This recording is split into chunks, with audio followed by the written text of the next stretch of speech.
I'd like to start off by giving all praises, all blessings to Yahweh, Bahashem, Yahweh Shai, Bahashem, Ha-Ha-Kwadash.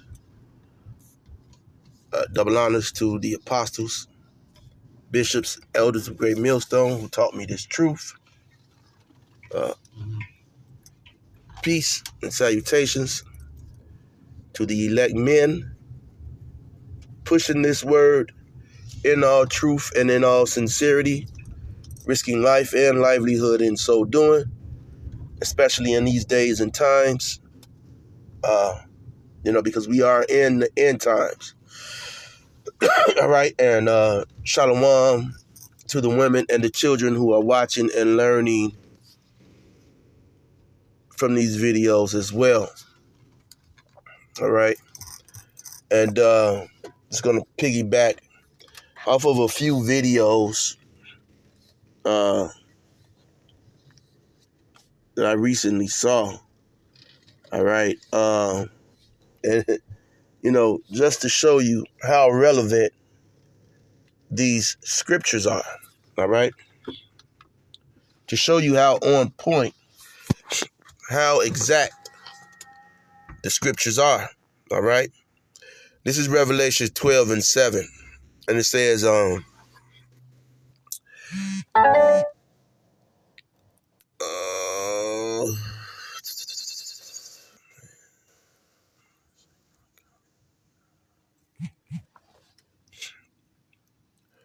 and there was war in heaven.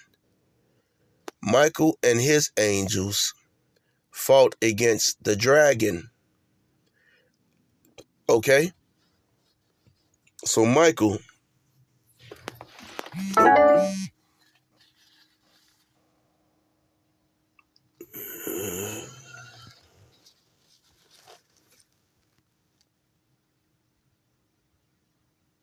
I'm not finna entertain that right now. It's just wicked shit. All right? And there was war in heaven. Michael and his angels fought against the dragon.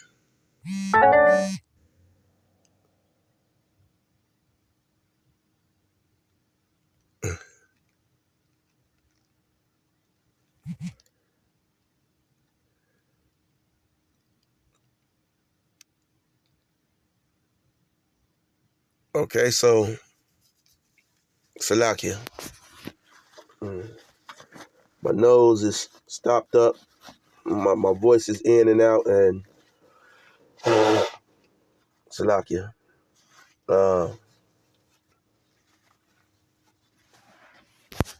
And demons are fun. So anyway, and there was war in heaven. Michael and his angels fought against the dragon. All right. So I know you probably saw the never-ending story. All right, the never-ending story. Well, we're living in a never-ending story scenario right now. It seems like Esau's kingdom is a never-ending story. All right. Every day we wake up, as you see the condition of 2/3 of our people.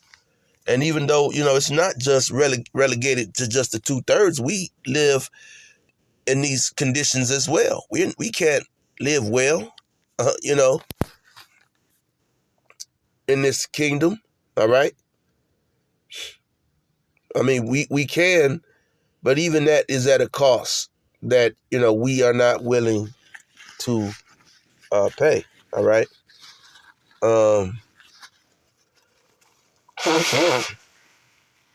So,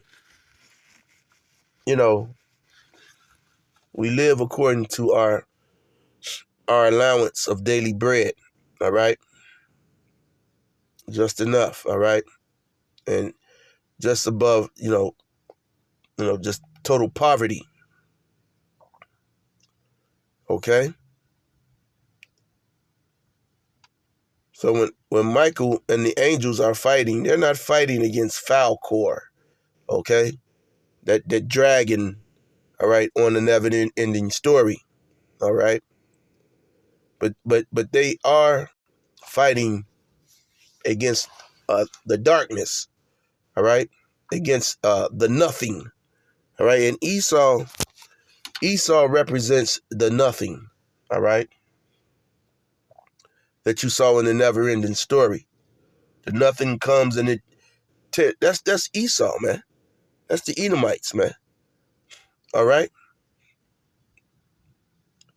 It says, and the dragon fought and his angels. Okay, so you've never, you know, seen a dragon. Okay. So this dragon is talking about people, all right, humans, all right, and in this case, it's talking about Esau, Edom, all right. It's talking about Esau, Edom, and so, like I said, this was just a piggyback off of some videos that I had seen regarding um, Esau's technology, all right. Now you know these little hood guys, wannabe thugs, whatever. They want to call themselves YNs or whatever they want to be. Running around with the switches, okay? And they think that those switches, and some of these people think that they got the AR with the binary, or safety switch, safety settings, all right, double safeties, okay? They think that that's really some technology, okay? Now, I've known for years, okay, the capability that Esau has had because through the reading of a book called Behold the Pale Horse, okay, in which this individual who was a military part of the military insider, he you know uh uh dropped some secrets. He put some secrets out, and ultimately it cost him his life. His name was William Cooper, Bill Cooper. All right. And so he dropped some information that cost him his life. All right. That he put out, and so and so all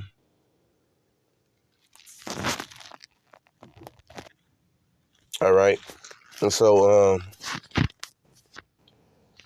um when the troops went down to Venezuela, okay, to capture Maduro, they didn't go with what they normally use. Now, eyewitness some eyewitness accounts, all right, claim that there were only 20 soldiers, 20 U.S. soldiers. Now, Marines are you got Marines and some of those Green Berets, which they really could get down, okay, as far as soldiers, okay. Now I remember movies like Jean-Claude Van Damme, Universal Soldier, okay, when they kind of put man and machine together. But Esau is not using a man, okay. He's not using man to fight these wars, okay. He won't a man. If you see how the chariots move, okay, the chariots go from one place to another place, all right, in the blink of an eye, okay. A man the human, the body can't take that kind of G-force. All right. So they've compiled AI. They've utilized AI into their military weapons. All right. And AI is able to go ahead and hack radar and knock out infrastructure. Okay. And then they have these robots. Okay. Now the movie Predator, Esau puts his secrets in movies, and you don't got to believe it. Okay. His imagination is not so far fetched. Okay.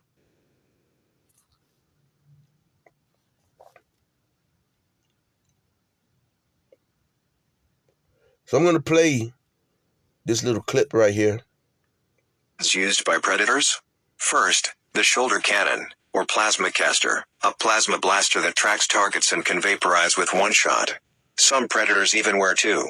Then there's the combo stick, a retractable spear perfect for melee or throwing, sharp enough to impale almost anything. The smart disc is a spinning blade that cuts through enemies and returns like a deadly boomerang. Do you know the most savage weapons used by predators? First, the shoulder cannon, or plasma caster, a plasma blaster that tracks targets and can vapor. Okay. So this shoulder blaster, all right, which it goes off of AI, goes off a heat signature. Once it catches and reads your heat signature, it sends a shot in your direction. And it's multiple shots. Okay, on target. Okay, this thing is being delivered by AI. Okay, armor piercing bullets, or whatever kind of projectile that it launches. Okay, that's able to go through doors, and then the ability to camouflage. Okay, all of that is in the hands of Esau Edom, the so-called white man. All right.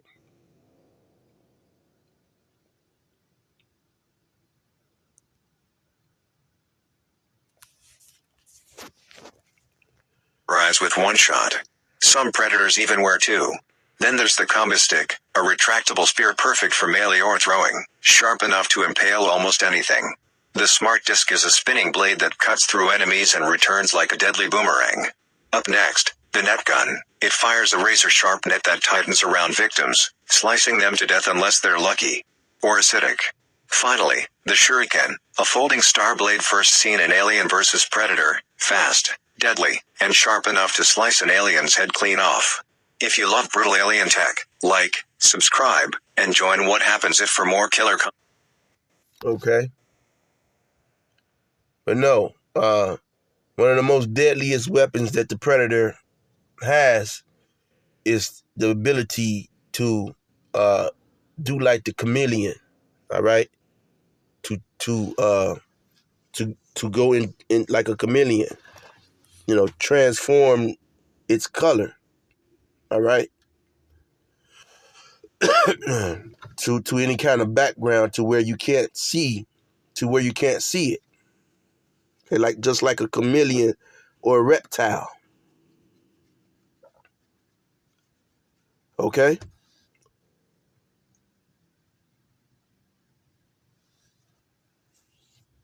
So, hey man, we are in these times, man. Esau, hey, so when the Bible is telling you about these things, man, okay, and you're looking and thinking that it's something. No, man.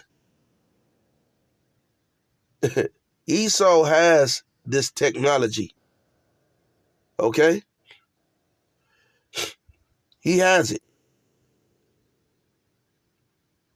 at his fingertips, and he's using it. Okay?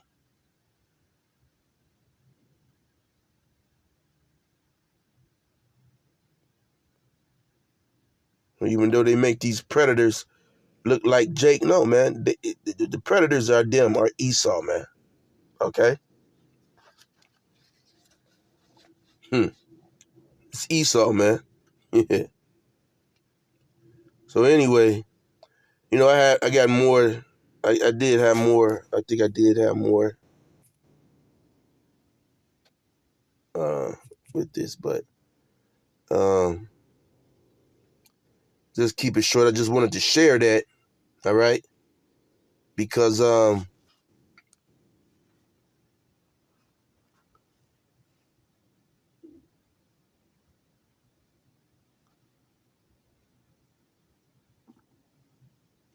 when you hear these stories,